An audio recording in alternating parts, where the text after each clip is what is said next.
السلام علیکم ورحمۃ اللہ۔ دوستو، خبریں آپ حضرات دیکھ رہے ہوں گے کہ چندریان 3 کی سافٹ لینڈنگ چاند پر ہو چکی ہے۔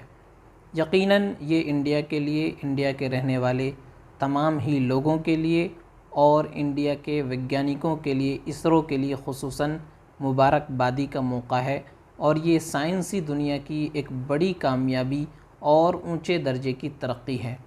لیکن اس سے اب یہ سمجھ لینا اور اپنی آنکھوں میں یہ خواب سجا لینا کہ انسان چاند پر اپنی بستیاں بسا سکیں گے اور انسان چاند پر آباد ہو سکیں گے، یہ ایک مضحکہ خیز اور احمقانہ سوچ ہے۔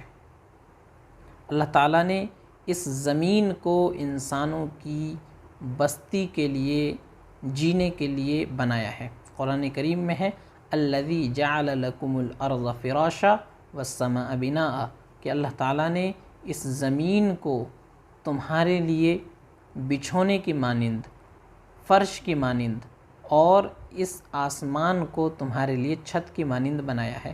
یعنی انسان کی جو بھی ضروریات ہیں وہ اللہ نے اس آسمان و زمین کے درمیان رکھی ہیں، مہیا کر دی ہیں، جو انسانوں کی زندگی کے لیے ضروری چیزیں ہیں۔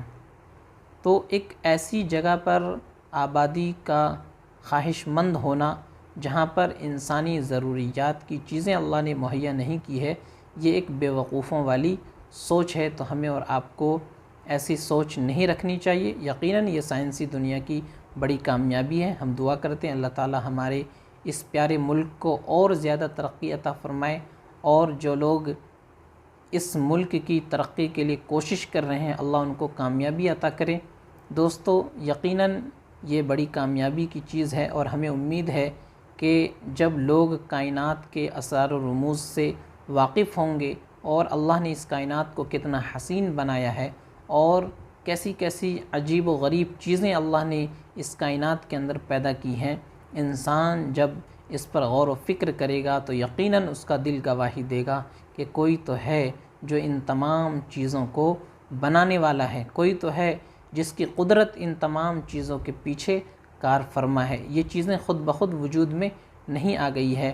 تو انشاءاللہ اللہ کی ذات سے امید ہے کہ جب وہ لوگ اس کائنات کے اندر غور و فکر کریں گے تو یقیناً اس کے بنانے والے کی طرف ان کا ذہن جائے گا، اور ہو سکتا ہے اللہ نے اگر ان کے مقدر میں لکھا ہوگا تو انہیں ہدایت مل جائے گی۔ ہم سب کو دعا کرنی چاہیے کہ اللہ تعالیٰ سب کو ہدایت عطا فرمائے، اور ہم سب کو اللہ پکا سچا ایمان والا بنائے۔